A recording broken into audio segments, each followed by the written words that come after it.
नमस्ते प्रिय छात्रों, आप सभी का स्वागत है। पिछली क्लास में हमने बिंदा जो महादेवी वर्मा द्वारा लिखित रेखा चित्र के बारे में अध्ययन कर रहे थे। तो वहाँ पर हमने बिंदा कैसी है, बिंदा की माँ किस प्रकार से है, देखने में कैसी है, किस प्रकार बिंदा के साथ व्यवहार करती हैं, उसके बारे में हमने पिछली क्लास में देखे हैं।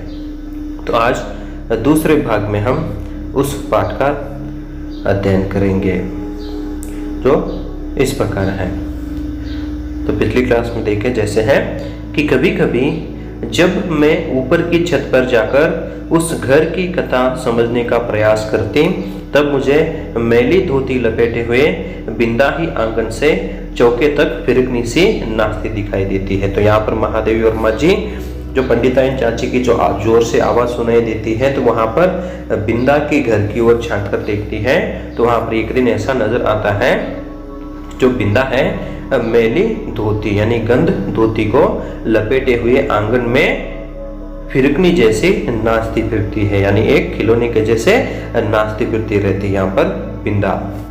तो उसका कभी झाड़ू देना, कभी आग जलाना, कभी आंगन के नल से कलसी में पानी लाना, कभी नई अम्मा को दूध का कटोरा देना जाना मुझे बाजीगर के तमाशा जैसे लगता था। तो यहाँ पर बिंदा को देखते ही महादेवी वर्मा सोचती हैं कि यहाँ पर जो बिंदा जो कुछ भी काम कर रही है, उसका काम यहाँ पर बाजीगर के तमाशे के जैसा लग रहा है। क्योंकि वहाँ पर कभी आग जलाने का काम करती है और कभी वहाँ पर आंगन में जो नल होता है उस नल से कलसी भर पानी ला कर आती है, और कभी कभी यहाँ पर जो नई अम्मा है उस नई अम्मा को दूध का कटोरा देने के लिए जाती है। तो ये सभी नज़ारा यहाँ पर महादेवी वर्मा जी को बाजीगर के तमाशे जैसा दिख रहा था, क्योंकि मेरे लिए तो वो सब कार्य असंभव थे। तो जिस प्रकार से यहाँ पर बिंदा काम कर रही है, वे सभी काम यहाँ पर महादेवी वर्मा जी को असंभव लगता था, क्योंकि महादेवी वर्मा का घर ही अलग है और बिंदा का घर ही अलग है। तो इसलिए यहाँ पर कहते हैं कि खुद की जो माँ होती है उसका प्रेम ही अलग है, और जो सौतेली माँ आ जाती है उसका प्रेम ही अलग हो जाता है। पर जब उस विस्मित कर देने वाले कौतुकी की उपेक्षा कर पंडिताइन चाची का कठोर स्वर गूंजने लगता, जिसमें कभी कभी पंडित जी की गुड़की का पुट भी रहता था। तो यहाँ पर सब कुछ काम करने के बावजूद भी पंडिताइन चाची यहाँ पर बिंदा को डांटती ही रहती है, और कभी कभी यहाँ पर पंडिताइन चाची जो खुद के पति है पंडित जी को भी गालियाँ देती रहती हैं। तो खुद के पति को भी गालियाँ देती रहती है, तो यहाँ पर सौतेली जो बेटी है उसको कैसे ध्यान दे सकती है। तब न जाने किस दुख की छाया मुझे घेरने लगती थी, जिसकी सुशीलता का उदाहरण देकर मेरे नटखटपन को रोका जाता था। वही बिंदा घर में चुपके चुपके कौन सा नटखटपन करती रहती है। इसे बहुत प्रयत्न करके भी मैं न समझ पाती थी, और मैं एक भी काम नहीं करती थी और रात दिन उद्यम मचाती रहती थी। यहाँ पर देखें कि बिंदा इतना सब काम करने के बावजूद भी वहां पर मार खानी पड़ती थी, गालियां सहन करनी पड़ती थी। तो एक और का नज़ारा है, और दूसरी ओर का नज़ारा ऐसा है कि यहाँ पर जो महादेवी वर्मा जी हैं उसके घर में रहने वाले लोग जब यहाँ पर महादेवी वर्मा नटखट करती है, तो उन सभी नटखट की बातों को बिंदा के साथ तुलना करते हुए बताते रहते हैं। और यहाँ पर जो महादेवी वर्मा है उनके घर में कुछ भी काम नहीं करती है, हमेशा वहाँ पर उद्यम मचाते हुए फिरती रहती है, यानी शोर मचाते हुए फिरती रहती हैं। यहाँ पर कुछ काम न करने के बावजूद भी माँ का प्यार यहाँ पर महादेवी वर्मा को मिलता है, और वहाँ पर सब कुछ काम करने के बावजूद भी बिंदा को गालियाँ सहन करनी पड़ती हैं। और एक बार मैंने पूछा भी, क्या पंडिताइन चाची तुम्हारी तरह नहीं है? तो यहाँ पर अंडरलाइन कीजिए, इस वाक्य को महादेवी वर्मा अपनी माँ से कहती हैं। तो यहाँ पर बिंदा के घर में जो भी घटनाएं होती हैं, उन सभी घटनाओं को देखने के बाद यहाँ पर महादेवी वर्मा अपनी माँ से पूछ लेती है कि क्या पंडिताइन चाची तुम्हारी तरह नहीं है? और माँ ने मेरी बात का अर्थ कितना समझा यह तो पता नहीं, उनके संक्षिप्त हैं से न बिंदा की समस्या का समाधान हो सका और न मेरी उलझन सुलझ पाई। तो यहाँ पर बिंदा के घर में जिस प्रकार से बिंदा के साथ उनकी सौतेली माँ व्यवहार करती हैं, तो उस व्यवहार को लेकर यहाँ पर महादेवी वर्मा अपनी माँ से ही कह देती हैं कि क्या पंडिताइन चाची तुम्हारी तरह नहीं है। तो यह बात सुनने के बाद महादेवी वर्मा की माँ कुछ जवाब नहीं देती हैं। तो उनका जवाब न देना यहाँ पर बिंदा की समस्या का समाधान नहीं हो पाया और यहाँ पर महादेवी वर्मा के दिमाग में जो समस्या आई थी वह समस्या का समाधान भी नहीं हो पाया। बिंदा मुझसे कुछ बड़ी ही रही होगी, परंतु उसका नाटापन देखकर ऐसा लगता था मानो किसी ने ऊपर से दबाकर उसे कुछ छोटा कर दिया है। तो यहाँ पर जब उम्र की बात आती है तो उम्र में यहाँ पर महादेवी वर्मा से बिंदा बड़ी है, लेकिन यहाँ पर पारिवारिक दबाव के कारण, उनकी सौतेली माँ के दबाव के कारण यहाँ पर बिंदा छोटी हो गई है। 2 पैसों में आने वाली खंजरी के ऊपर चढ़ी हुई झिल्ली के समान पतले चर्म से मढ़े और भीतर की हरी हरी नसों की झलक देने वाले उसके दुबले हाथ पैर न जाने किस अज्ञात भय से अवसन्न रहते हैं। तो यहाँ पर बिंदा का चित्रण महादेवी वर्मा करती है कि जिस प्रकार से 2 पैसों में जो खंजरी मिलती है, खंजरी यानी यहाँ पर हम टपली कहते हैं, हल्ले अंतर है दोनों। तो जिस प्रकार से 2 पैसों से मिलने वाली खंजरी की ऊपर जो एक झिल्ली होती है, झिल्ली यानी यहाँ पर जो एक नोक होती है, तो उस नोक के ऊपर जो पतला सा एक चर्म होता है, तो नया नया चर्म से बनाया हुआ एक डबली होती है, तो उस चर्म में यहाँ पर हरी हरी नसें दिखाई देती है। तो उसी प्रकार यहाँ पर जो बिंदा है वह भी बहुत ही दुबली पतली हो चुकी है, उसकी नसें यहाँ पर दिखाई दे रही हैं। तो देखने में यहाँ पर बहुत ही दुबली है, पतली है, असहायक है और उनके हाथ पैरों की सभी नसें दिखाई देती हैं। कहीं से कुछ आहट होते ही उसका विचित्र रूप से चौंक पड़ना और पंडिताइन चाची का स्वर कान में पड़ते ही उसके सारे शरीर का थरथरा उठना। तो यहाँ पर पंडिताइन चाची की आवाज सुनते ही यहाँ पर बिंदा थरथर कांपने लग जाती है, क्योंकि खुद की माँ होती तो यहाँ पर इतना भय नहीं होता, लेकिन सौतेली माँ ही ऐसी है जो हर बात पर यहाँ पर बिंदा को डांटती रहती है और मारती रहती है। तो कहीं से भी अगर जोर से पंडिताइन चाची की आवाज आ जाती है तो उस समय यहाँ पर बिंदा बहुत ही डरने लग जाती है और थर थर थर यहाँ पर कांपने लग जाती है। मेरे विस्मय को बढ़ा ही नहीं देता था, प्रत्युत उसे भय में बदल देता था और बिंदा की आंखें तो मुझे पिंजरे में बंद चिड़िया की याद दिलाती हैं। तो अंडरलाइन कीजिए, तो यहाँ पर जो बिंदा की आंखें हैं वे बिंदा की आंखें यहाँ पर पिंजरे में बंद चिड़िया की याद दिलाते हैं। जिस प्रकार से पिंजरे में एक चिड़िया को हम बंद कर देते हैं तो चिड़िया की जो निगाह यानी आंखें होती है, नजर होती है, वह उस पिंजरे से बाहर जाना चाहती है। उसी प्रकार यहाँ पर जो पंडिताइन चाची जो पिंजरा यहाँ पर बिछाई हुई है, उस पिंजरे में यहाँ पर बिंदा फंसी हुई है। तो उस पिंजरे में से छुटकारा पाने का मन यहाँ पर बिंदा को भी होता रहता है। जिस प्रकार से चिड़िया एक पिंजरे में बंद रहती है तो उस पिंजरे यानी उस कैद से छूटने की बात होती है, उसी प्रकार यहाँ पर बिंदा भी उस पंडिताइन चाची के हाथों से छुटकारा पाना चाहती है। और एक बार जब 2-3 करके तारे गिनते गिनते उसने एक चमकीले तारे की ओर उंगली उठाकर कहा। तो यहाँ पर बिंदा और महादेवी वर्मा एक दिन बाहर आंगन में बातें करते हुए बैठे रहते हैं, तो वहां पर 2-3 तारों की ओर यानी गिनते हुए यहाँ पर बिंदा महादेवी वर्मा से ऊपर चमकीले तारों की ओर उंगली दिखाते हुए यह बात कहती है कि वह रही मेरी अम्मा। तो इसे अंडरलाइन कीजिए, वह रही मेरी अम्मा। इस वाक्य को बिंदा महादेवी वर्मा से कहती है। तो एक दिन यहाँ पर बाहर बैठे रहते हैं बिंदा और महादेवी वर्मा, तो वहां पर चमकीले तारों की ओर उंगली दिखाते हुए यहाँ पर बिंदा कहती है कि वह रही मेरी अम्मा। तब तो मेरे आश्चर्य का ठिकाना न रहा, क्या सबकी एक अम्मा तारों में होती है और एक घर में? तो यहाँ पर महादेवी वर्मा के मन में एक प्रश्न उठता है, तो क्या सबकी एक अम्मा तारों में होती है और एक अम्मा घर में? अब पूछने पर बिंदा ने अपने ज्ञान कोश में से कुछ कण मुझे दिए और तब मैंने समझा कि जिस अम्मा को ईश्वर बुला लेता है वह तारा बनकर ऊपर से बच्चों को देती रहती है। तो यहाँ पर जो बात पूछने के बाद यानी महादेवी वर्मा बिंदा से प्रश्न कर देती है क्या प्रश्न करती है कि यहाँ पर एक अम्मा तारों में रहती है और एक अम्मा यहाँ पर धरती पर रहती है। तो उस समय यहाँ पर बिंदा जवाब दे देती है कि यहाँ पर जो एक अम्मा होती है उस अम्मा को ईश्वर बुला लेता है, यानी भगवान ऊपर बुला लेता है और वह ऊपर जाकर तारा बन जाती है। तारा बनने के बाद वहां पर ऊपर से ही अपने बच्चों को देखती रहती है। और जो बहुत सज से घर में आती है वह बिंदा की नई अम्मा जैसी होती है। तो जो पहली मरी हुई अम्मा भगवान के पास चली जाती है और ऊपर आसमान में जाकर वहां पर तारा बन जाती है और वहीं से अपने बच्चों को देखती रहती है। और जो दूसरी अम्मा होती है वह सज धज कर आती है, वह बिंदा की पंडिताइन चाची की जैसी होती है। और मेरी बुद्धि सहज ही पराजय स्वीकार करना नहीं जानती और इसी से मैंने सोचकर कहा।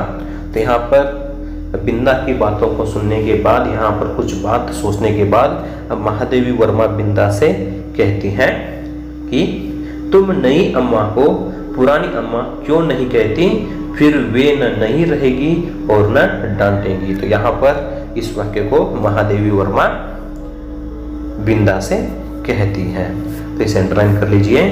तो यहाँ पर जो माँ की बात आती है तो एक माँ भगवान के पास चली गई है और दूसरी माँ यहाँ पर सज धज कर नए घर में आई हुई है, उसकी कल्पना यहाँ पर बिंदा महादेवी वर्मा से कहती है। तो तब महादेवी वर्मा बिंदा से कह देती है कि तुम अपनी जो नई अम्मा है उस नई अम्मा को पुरानी अम्मा समझ लो तो अच्छा हो जाएगा, फिर वे तुम्हें नहीं रहेगी और तुम्हें नहीं डांटेगी। तो इस अम्मा को ही तुम तुम्हारी पुरानी अम्मा मान लो, पुरानी मान लो, तो यहाँ पर कोई बात नहीं आएगी।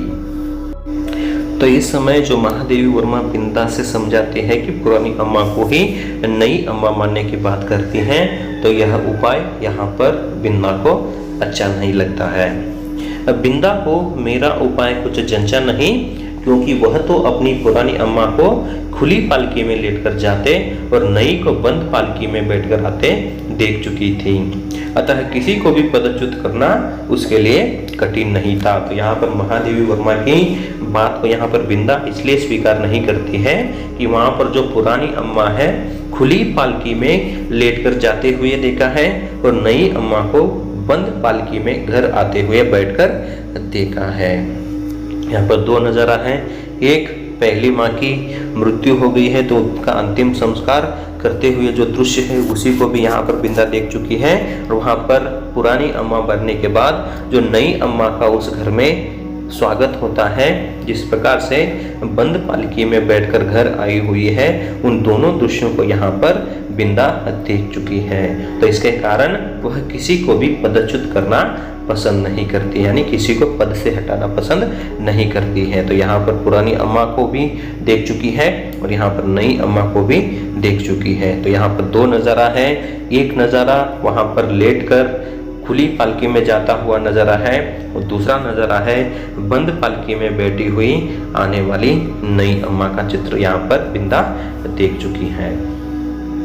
पर उसकी कथा से मेरा मन तो सचमुच आकुल हो उठा, अतः उसी रात को मैंने माँ से बहुत अनुनयपूर्वक कहा। तो यहाँ पर बिंदा के चित्रण को देखने के बाद यहाँ पर महादेवी वर्मा बहुत ही दुखी हो जाती है, व्याकुल हो जाती है, क्योंकि एक माँ जब मृत्यु होती है तो उसका शव किस प्रकार से लेकर जाते हैं उसका भी यहाँ पर बात बताती है, और एक जो नई अम्मा का स्वागत किस प्रकार से होता है उसका चित्रण भी यहाँ पर बिंदा महादेवी वर्मा से समझा देती है। तो उस चित्रण को देखने के बाद, उनकी बातों को सुनने के बाद यहाँ पर महादेवी वर्मा बहुत ही दुखी हो जाती है। और एक दिन अनुनयपूर्वक अपनी माँ से महादेवी वर्मा कहती है कि तुम कभी तारा न बनना, चाहे भगवान कितना ही चमकीला तारा बनाए। तो यहाँ पर महादेवी वर्मा एक दिन अपनी माँ से जाकर कह देती है कि तुम कभी तारा न बनना, चाहे भगवान कितना ही चमकीला तारा बनावे। यहाँ पर महादेवी वर्मा के मन में यह बात इसलिए आती है कि इससे पहले बिंदा एक तारे की ओर उंगली करते हुए महादेवी वर्मा से समझाती है कि वह रही मेरी अम्मा जो वहाँ पर आसमान में चमक रही है, वहीं से वे अपने बच्चों की खुशी देख रही हैं। तो उसी बात को समझकर यहाँ पर महादेवी वर्मा अपनी माँ के पास जाकर कह देती है कि तुम कभी तारा न बनना, चाहे भगवान कितना ही चमकीला तारा क्यों न बनावे। यहाँ पर महादेवी वर्मा को भी यहाँ पर मृत्यु कैसे होता है उसका चित्रण पता चल गया है।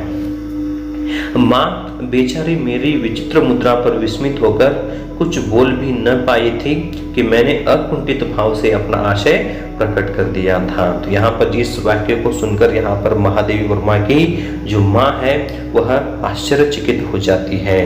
अरे इस बेटी के मुंह से ऐसे प्रश्न क्यों निकल रहे हैं। यहाँ पर जो ऐसी मुद्रा बनाकर यहाँ पर महादेवी वर्मा अपनी माँ से कहती है, अरे माँ तुम कभी तारा न बनना, चाहे अब भगवान कितना ही चमकीला तारा क्यों बनाए। तो यहाँ पर बहुत ही विस्मित होकर यहाँ पर महादेवी वर्मा अपनी माँ से बात कही थी।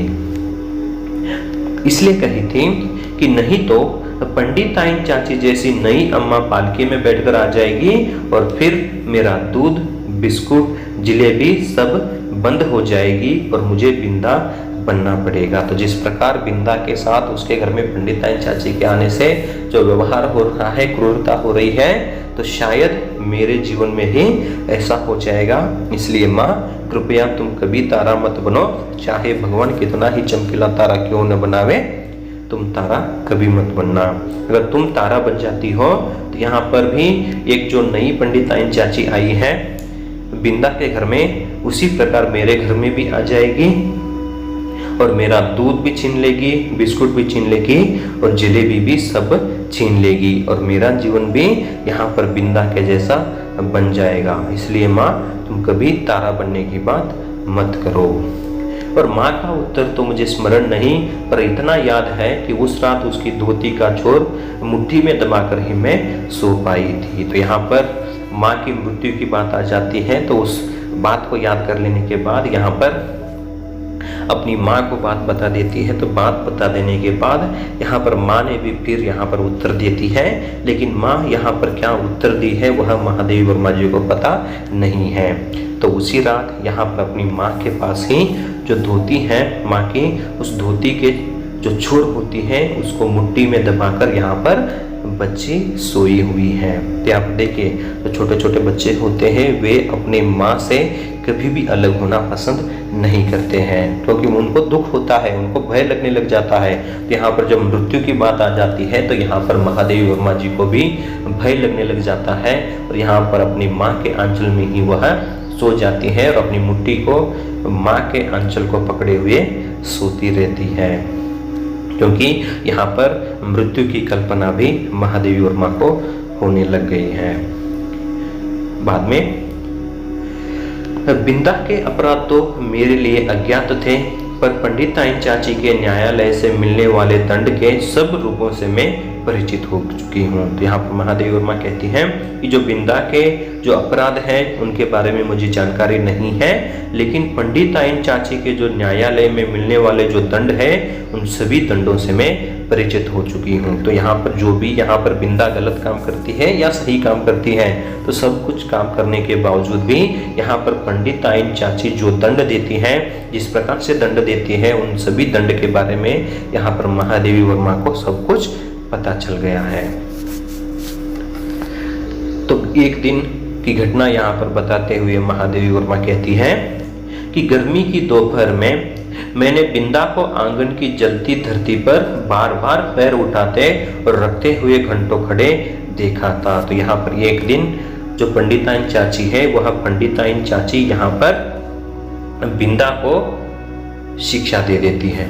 वह शिक्षा क्या थी? जो गर्मियों की दोपहरी में बिंदा को जो आंगन में जलती हुई धरती पर रुकवा देती है और बार बार वहां पर पैर उठाते और रखते हुए घंटों भर वहां पर देखा था। तो जो भी कुछ गलतियां हो जाती है तो यहाँ पर सजा पंडिताइन चाची बिंदा को दे देती है। तो एक दिन की घटना है कि एक दिन दोपहर के धूप में बिंदा को नई अम्मा घर के आंगन के सामने धरती पर जो इतनी गर्मी रहती है कि वहाँ पर हम पाँव ही न रख सक पाते हैं, तो उतनी गर्मी में उस छोटी सी बच्ची को अपनी गलती की सज़ा भुगतनी पड़ती है। तो वहाँ पर गर्मी के अंदर जो गर्मियों के दिन में बिंदा वहां पर धरती पर इस प्रकार से बार बार अपने पैरों को उठाती हुई घंटों पर खड़ी हुई थी, उस दृश्य को भी यहाँ पर महादेवी वर्मा देखी थी। चौके के खंभे से दिन दिन भर बंदा पाया था और भूख से मुरझाए मुख के साथ पैरों नहीं अम्मा और खटोले में सोते मोहन पर पंखा जलते देखा था। तो यहाँ पर जो पंडिताइन चाची है उसका खुद का जो बेटा है मोहन, वह जितना भी बीमार है तो इतना होने के बावजूद भी उसको बहुत ही प्यार लाड़ प्यार करती रहती है। लेकिन दूसरी ओर यहाँ पर जो बिंदा होती है, क्योंकि बिंदा पंडिताइन चाची की बेटी नहीं है, उसके कारण यहाँ पर जो कुछ भी सजा है यहाँ पर बिंदा को भुगतना पड़ता है। तो एक और यहाँ पर भूख से रोती हुई बिंदा नजर आती है और यहाँ पर धूप में खड़ी हुई है और एक खंबे से दिन भर उस बिंदा को बांध देती थी। तो एक नज़ारा यहाँ पर एक और है और दूसरा नज़ारा यहाँ पर पंडिताइन चाची अपने बीमार जो बच्चा है मोहन, उसको एक खाट के ऊपर सुलाई हुई है और ऊपर से पंखा जल रहा था। नोड्री मलताई तोरने याकप्ಪ ಅಂದ್ರೆ ಈಗ ಹೆತ್ತ ತಾಯಿ ಇರುವರೆಗೂ ಮಾತ್ರ ಚಲೋ ಇರ್ತದೆ। ಆ ಹೆತ್ತ ತಾಯಿಯು ತೀರ್ ಹೋದ್ಲಪ್ಪ ಅಂದ್ರೆ ಯಾವ ರೀತಿ ಮಲತಾಯಿ ಬಂದ ತಕ್ಷಣ ಆ ಮಕ್ಕಳಿಗೆ ನೋವುಗಳಾಗ್ತದೆ, ತೊಂದರೆಗಳಾಗ್ತದೆ ಅನ್ನೋದನ್ನ ನಾವು ಇಲ್ಲಿ ನೋಡಬಹುದು। ಈ ಹೊಸದಾಗಿ ಬಂದಂತಹ ತಾಯಿ ಏನ್ ಮಾಡ್ತಾಳಪ್ಪ ಅಂದ್ರೆ ಈ ಬಿಂದ ಏನಾದ್ರೂ ಒಂದು ಸ್ವಲ್ಪ ತಪ್ಪು ಮಾಡಿದ್ರು ಕೂಡ ಆ ತಪ್ಪಿಗೆ ತಕ್ಕ ಶಿಕ್ಷೆಯನ್ನ ಬಹಳ ಕಠೋರವಾಗಿ ನೀಡುವಂತಹ ಕಾರ್ಯವನ್ನ ಇಲ್ಲಿ पंडिताइन ಚಾಚಿ ಮಾಡ್ತಾಳೆ। ಈ ಎಲ್ಲ ದೃಶ್ಯವನ್ನ ಮಹಾದೇವಿ ವರ್ಮಾ ನೋಡ್ತಿರ್ತಾರೆ। ಆ ಎಲ್ಲವ ದೃಶ್ಯವನ್ನು ನೋಡಿದ ತಕ್ಷಣ ಮಹಾದೇವಿ ವರ್ಮಾ ಅವರ ಮನಸ್ಸಿಗೆ ತುಂಬಾ ದುಃಖವಾಗ್ತದೆ। ಯಾಕಪ್ಪ ಅಂದ್ರೆ ಒಂದು ಕಡೆ ಬಿಂದಾ, ಇನ್ನೊಂದು ಕಡೆ ಮೋಹನ್ पंडिताइन ಚಾಚಿ ಮಗ ಇರ್ತಾನ, ಆದ್ರೆ ಬಿಂದಾ पंडिताइन ಚಾಚಿ ಮಗಳಲ್ಲ। ಆ ಕಾರಣಕ್ಕೋಸ್ಕರ ಈ ಮಲತಾಯಿ ಏನ್ ಮಾಡ್ತಾಳಪ್ಪ ಅಂದ್ರೆ ತನ್ನ ಮಗನಿಗೆ ಫ್ಯಾನ್ ಹಚ್ಚಿ ಆ ಫ್ಯಾನಿನ ಗಾಳಿಯೊಳಗೆ ಚಲೋತ್ತಾಗಿ ನೋಡೋದು ಮಾಡ್ತಾಳು। ಆದ್ರೆ ಇನ್ನೊಂದು ಕಡೆ ನೋಡ್ಬೇಕಪ್ಪ ಅಂದ್ರೆ ಆ ಬಿಂದಾ ಒಂದಿಟ್ಟು ಸ್ವಲ್ಪ ತಪ್ಪು ಮಾಡಿದ್ರು ಕೂಡ ಆ ತಪ್ಪನ್ನು ಕ್ಷಮಿಸುವಂತಹ ಕೆಲಸವನ್ನ ಇಲ್ಲಿ पंडिताइन चाची ಮಾಡಂಗಿಲ್ಲ। तो उसे अपराध का ही नहीं, अपराध के अभाव का भी दंड सहना पड़ता था। तो यहाँ पर बिंदा को अपराध होने पर भी दंड सहन करना पड़ता था और अपराध न होने पर भी दंड सहन करना पड़ता था। तो उसकी गलती होने के बाद भी दंड सहना पड़ता था और उसकी गलती न होने के कारण भी बिंदा को दंड सहन करना पड़ता था। इसी से पंडित जी की थाली में पंडिताइन चाची का ही काला मोटा और घुंघराला बाल निकले पर भी दंड बिंदा को मिलता था। तो जब यहाँ पर पंडित जी खाना खाने के लिए बैठते हैं तो उस समय खाने में यहाँ पर पंडिताइन चाची का ही एक काला मोटा घुंघराला बाल अगर निकल जाता है तो उसका दंड भी यहाँ पर बिंदा को भुगतना पड़ता है। नोड्री ಇಲ್ಲಿ पंडिताइन चाची ತಪ್ಪು ಮಾಡಿದ್ರು ಕೂಡ ಆ ತಪ್ಪಿನ ಶಿಕ್ಷೆಯನ್ನ ಇಲ್ಲಿ ಬಿಂದಾಳಿಗೆ ಕೊಡಲಾಗುತ್ತದೆ।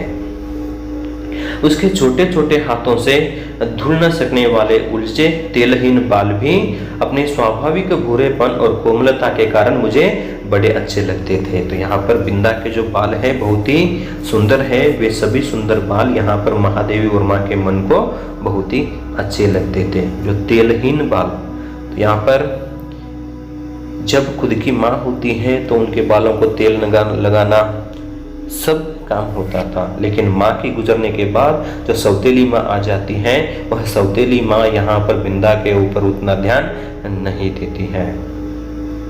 जब पंडिताइन चाची की कैंची ने उन्हें कूड़े के ढेर पर बिखरा कर उनके स्थान को बिल्ली की काली धारियों जैसी रेखाओं से भर दिया तो मुझे रुलाई आने लगी। पर बिंदा ऐसी बैठी रही मानो सिर और बाल दोनों नई अम्मा के ही है। यहाँ पर जिस प्रकार से जो बालों की गूंथने की बात आती है तो ऐसे ही जोर जोर से वहाँ पर बालों को खींचते हुए गूंथने का काम यहाँ पर पंडिताइन चाची करती है। तो उस समय यहाँ पर बिंदा ऐसे ही बैठी रहती है कि मानो यह बाल मेरे नहीं है, पंडिताइन चाची के हैं। तो यहाँ पर बालों को गूंथने का काम भी यहाँ पर पंडिताइन चाची नहीं कर पाती है। और पर बिंदा ऐसी बैठी रही मानो सिर और बाल दोनों नई अम्मा के ही है। कि जिस प्रकार से यहाँ पर असहायक होकर बिंदा बैठ जाती है कि यह बाल मेरे नहीं है, पंडित ताइन चाची के ही है। तो इस प्रकार से उसके ऊपर अन्याय होते हैं, तो उन सभी अन्याय को सहन करते हुए यहाँ पर बिंदा अपने जीवन को बिताती है। क्यों? क्योंकि वह सौतेली माँ है। तो सौतेली माँ का प्यार अगर अच्छा रहता तो यहाँ पर बिंदा अच्छी रहती, लेकिन सौतेली माँ क्या है, यहाँ पर बहुत ही अहंकारी है, घमंडी है। वे बिंदा को अपनी बेटी नहीं मानती थी। और उसके बाद महादेवी वर्मा जी आगे बताती हैं कि और एक दिन याद आता है, चूल्हे पर चढ़ाया दूध उबलना जा रहा था। बिंदा ने नन्हे नन्हे हाथों से दूध की पतीली उतारी। अवश्य तो एक दिन की घटना यहाँ पर याद आती है। तो यहाँ पर महादेवी वर्मा बताती है कि चूल्हे पर चढ़ाया हुआ दूध उबल रहा था। तो यहाँ पर बिंदा अपने नन्हे नन्हे यानी छोटे छोटे कोमल हाथों से उस दूध की पतीली यानी जो बर्तन है, दूध को चढ़ाए हुए बर्तन को अवश्य उतार देती है। तो यहाँ पर दूध उबलने लग जाता है। तो यहाँ पर दूध उबलते समय बिंदा क्या करती है, उबलते हुए दूध की जो पतीली होती है उसको अवश्य नीचे उतार देती है, पर वह उसकी उंगलियों से छूटकर गिर पड़ी। तो यहाँ पर दूध उबलता रहता है, उसके कारण यहाँ पर बिंदा क्या करती है, उस उबलते हुए दूध को उतारते समय उसकी उंगली से वह दूध छूट जाता है। तो जो गर्म होने के कारण क्या हो जाता है, गर्मी तेजी से लग जाती है, तो कष्ट यहाँ पर बिंदा को हो जाता है। तो उसके हाथों से यहाँ पर अचानक वह पुतला छूट जाता है और खोलते दूध से जले पैरों के साथ दरवाजे पर खड़ी बिंदा का रोना देखते मैं तो हतबुद्धि सी हो रही थी। तो जिस प्रकार से वहां पर हाथ से दूध छूट जाता है, तो वह दूध का प्याला जो रहता है बिंदा के पैरों पर गिर जाता है। तो पैरों पर गिरते ही यहाँ पर बिंदा जोर जोर से रोने लग जाती है। तो वहां पर बिंदा का जो रोना देखकर यहाँ पर महादेवी वर्मा हतबुद्धि के समान हो जाती है, यानी मूर्ख के समान हो जाती है। ನೋಡ್ರಿ ಸಣ್ಣ ಮಗು ಏನಾಗ್ತದಪ್ಪ ಅಂದ್ರೆ ಹಾಲು ಉಕ್ತಿರ್ತದ, ಆ ಹಾಲು ಉಕ್ತಿರುವಂತಹ ಪಾತ್ರೆಯನ್ನ ಎತ್ತಿ ಕೆಳಗಿಳಿಸುವಂತಹ ಸಮಯದಲ್ಲಿ ತನ್ನ ಕೈಯಿಂದ ಆ ಪಾತ್ರೆ ಕೆಳಗೆ ಬಿದ್ದು ಬಿಡ್ತದ. ಆ ಬಿದ್ದ ತಕ್ಷಣ ಆ ಎಲ್ಲ ಹಾಲು ಆ ಪುಟ್ಟ ಬಾಲಕಿಯ ಕಾಲ ಮೇಲೆ ಚೆಲ್ಲಿ ಬಿಡ್ತದ. ಅದು ಎಷ್ಟು ಬಿಸಿ ಇರ್ತದಪ್ಪ ಅಂದ್ರೆ ಚರ್ಮ ಸುಲಿಯುವಷ್ಟು ಬಿಸಿ ಇರ್ತದ. ಆ ತಕ್ಷಣ ಏನಾಗ್ಬಿಡ್ತದಪ್ಪ ಅಂದ್ರೆ ಆ ಹಾಲು ಆ ಮಗುವಿನ ಕಾಲ ಮೇಲೆ ಚೆಲ್ಲಿದ ತಕ್ಷಣ ಆ ಮಗು ಜೋರಿಂದ ಚೀರಾಡಕತ್ತು ಬಿಡ್ತಾಳ, ಅಳ್ತಿರ್ತಾಳ. ಆ ಅಳುವುದನ್ನು ನೋಡಿ ಆ ಮಹಾದೇವಿ ವರ್ಮ ಅವ್ರ ಮನಸ್ಸಿಗೆ ಬಹಳ ನೋವು ಆಗಿಬಿಡ್ತದೆ. तो पंडित ताइन चाची से कहकर वह दवा क्यों नहीं लगवा लेती, यह समझाना मेरे लिए कठिन था। तो जिस प्रकार से वहां पर हाथ से जो दूध का प्याला छूट गया है उसका दृश्य यहाँ पर महादेवी वर्मा अपने घर में ही बैठकर देखी हुई थी। तो उसी समय यहाँ पर महादेवी वर्मा के मन में एक बात आ जाती है कि अरे यह लड़की कैसी है कि पंडित ताइन चाची को कहकर उस पैर पर कुछ दवा लगवा लेना चाहिए था, पर यह समझाना मेरे लिए कठिन था। तो वहां पर तो आगे के घर में वह बिंदा रहती है और इस घर में महादेवी वर्मा रहती है। तो वहां पर दुख से वहां पर बिंदा रोती रहती है। तो उसको देखकर यहाँ पर समझाने की कोशिश महादेवी वर्मा करती है, पर समझा नहीं पाती है। उस पर जब बिंदा मेरा हाथ अपने जोर से धड़कते हुए हृदय से लगाकर कहीं छिपा देने की आवश्यकता बताने लगी, तब तो मेरे लिए सब कुछ रहस्यमय हो गया। तो जिस प्रकार से पाँव चलता रहता है, तो उसी समय यहाँ पर बिंदा क्या कर देती है, इस बात को किसी को मत बताने का संदेश दे रही थी। तो देखिए यहाँ पर जो लाडली प्यारी बिंदा कैसी है, क्योंकि यहाँ पर कुछ भी अगर गलत गड़बड़ी हो जाती है तो उसका कष्ट यहाँ पर जुल्म बिंदा को ही सहन करना पड़ता है। तो इस जो दूध की बात है उस बात को किसी को न बताने का संदेश बिंदा महादेवी वर्मा से दे रही थी, क्योंकि सही करती है तो भी वहाँ पर सज़ा भुगतना पड़ता है, गलत होता है तो भी वहाँ पर सज़ा भुगतना पड़ता है। तो उसी कारण यहाँ पर इस बात को किसी को न बताने का संदेश बिंदा महादेवी वर्मा से दे रही थी। उसके बाद उसे मैं अपने घर में खींच लाई अवश्य, पर न ऊपर के खंड में माँ के पास ले जा सकी और न छिपाने का स्थान खोज सकी। तो वहाँ पर जो दूध गिर जाता है उसी समय ऐसा वैसा साहस बांधकर महादेवी वर्मा सीधा बिंदा के घर में जाकर उसको वहां से खींच कर लाती है, लेकिन यहाँ पर जो माँ ऊपर रहती है वहां पर भी नहीं जा पाती है और यहाँ पर बिंदा को छिपा भी नहीं सकती है।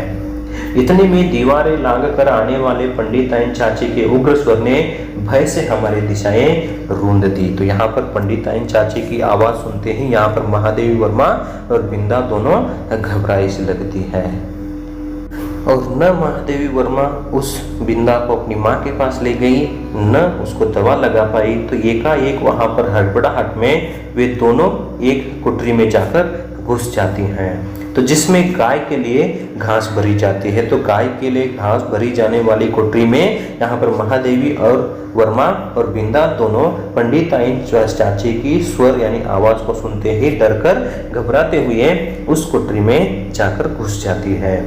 और मुझे तो घास की पत्तियां भी चुभ रही थी। तो यहाँ पर महादेवी वर्मा यानी लेखिका को घास की पत्तियां चुभने लग जाती हैं।